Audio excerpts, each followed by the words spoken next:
Hello বন্ধুরা, মায়ের মৃত্যু পার্ট 2 তে ওয়েলকাম তোমাদেরকে। তো সুমন যখন গেম খেলতো তো তখন সুমনের আশেপাশে অনেক ছোট ছোট বাচ্চারা বসে বসে সুমনের খেলা দেখতো। আচ্ছা, তোমরা কি ভেবে নিয়েছো সুমনের মা মারা গিয়েছিল এই গেমের মাধ্যমে? এটা কিন্তু একদমই নয়। শেষ পর্যন্ত দেখো ইন্টারেস্টিং অনেক স্টোরি আছে। এইভাবেই চলতে থাকে সুমনের জীবন। প্রতিদিন সন্ধ্যা 7টা থেকে রাত 9টা পর্যন্ত সে গেম খেলতো, তারপর চলে যেত মাদ্রাসায়, খাওয়া দাওয়া করে ঘুমিয়ে পড়তো। এইসব কিছুর মধ্যে দিয়ে কেটে যায় 3টে বছর। সালটা 2023। শুক্রবারে সুমন মাদ্রাসা থেকে বাসায় আসে এবং বরাবর আগের মতনই গেম খেলে। তখন সে খেলতেছিল সিএস র্যাঙ্ক। আর তোমরা তো জানোই বর্তমানে সিএস র্যাঙ্কে ঢুকলে আর বের হওয়ার কোনো চান্স থাকে না।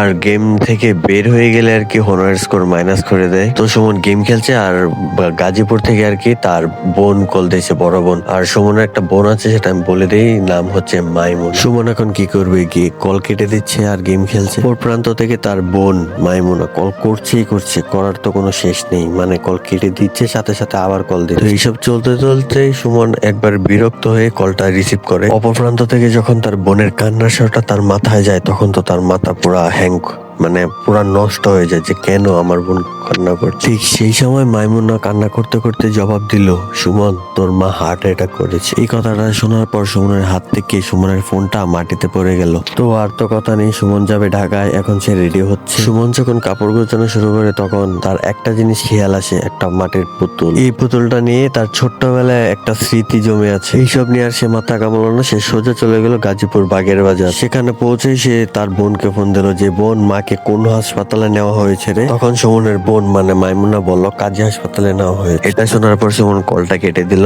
এবং কলটা কেটে সোজা একটা অটোতে উঠে কাজী হাসপাতালে চলে গেল। অটোটা যখন কাজী হাসপাতালের সামনে এলো তখন সুমন অটো ভাড়াটা দিয়ে সোজা দৌড়ে দৌড়ে কাজী হাসপাতালের ভিতরে ঢুকলো। আর ঢুকে দেখতে পেল তার বাবা চেয়ারে বসে কান্না করছে এবং তার বোন একটু পাশেই দাঁড়িয়ে কান্না করছে। পাশেই দেখলো তার মামা মামি এসেছে আর সাথে একটা বোরকা পরা মেয়ে। মেয়েটাকে সে চিনতে পারলো না, তো এটা সে বাদ দিল। চলে গেল টানা 3 দিন। 3 দিন পর সুমনের মা কিছুটা হলেও সুস্থ হলো। তারপর 4 দিন এবং 5 দিনের মাথায় সুমনের মাকে নিয়ে যাওয়া হলো তার বাড়িতে, যেই বাড়িতে তারা ভাড়া থাকতো। তো ভয়েসটা কেমন আসছে আমি জানি না, আমি ঘুম থেকে উঠেই ভিডিও বানাতে শুরু করছি। তোমরা একটু মানিয়ে নেওয়ার চেষ্টা করো, ওকে? গল্পে ফেরা যাক। তোমাদেরকে ওই দিন একটা মেয়ের কথা বলেছিলাম না, সুমনের মামা মামির সাথে দাঁড়িয়েছিল? সেই মেয়েটা আর কেউ নয়, সুমনের অতি পরিচিত সুমনের মামাতো বোন, যার নাম হচ্ছে রুফানা। সুমনের যখন 10 বছর বয়স ছিল তখন রুফানার বয়স ছিল 10 বছর। মানে দুইজন একদম সেম, সমান বয়সী আর কি। তোমাদেরকে তো আগেই বলেছিলাম ছোটবেলায় সুমন থাকতো গাজীপুরেই। কেন তাকে তার গ্রামের বাড়িতে পাঠিয়ে দেওয়া হলো সেটা কি তোমরা জানো? এই রুফানাকে নিয়ে সুমনের লাইফে একটা পুরো হিস্টোরি রয়েছে। আগেই তো বলেছি সুমন ছোটবেলায় তেমন কিছু একটা বুঝতো না, বাট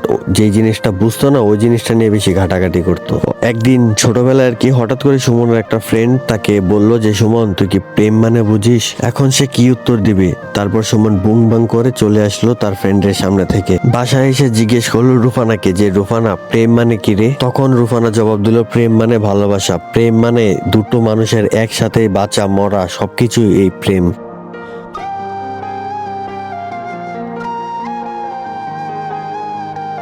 তখন সুমন রুফানাকে একটা প্রশ্ন করলো যে, রুফানা, তুই কি প্রেম করিস? রুফানা তো তখন বাচ্চা মেয়ে আর কি, সে বলল, না, আমি তো প্রেম করি না। তুই করিস? সুমনও এই একই জবাব দিল যে, না, আমিও প্রেম করি না। তখন একজন বলে উঠলো, আর সেটা বললো হচ্ছে রুফানা। রুফানা বলল, তুইও প্রেম করিস না, আমিও প্রেম করি না, তার মানে বুঝতেছিস? তখন সুমন বলল, না, আমি তো বুঝতে পারতেছি না, তুই বল কি বলতে চাচ্ছিস। রুফানা তখন সুমনকে সরাসরি বলল যে, সুমন, দেখ, তুইও প্রেম করিস না, আমিও প্রেম করি না, চল তাহলে আমরা দুজনে প্রেম করি। সেই কথা শুনে সুমন তো খুশিতে আত্মহারা। সে বলল, হ্যাঁ ঠিক আছে, কর, তাহলে আমিও করি।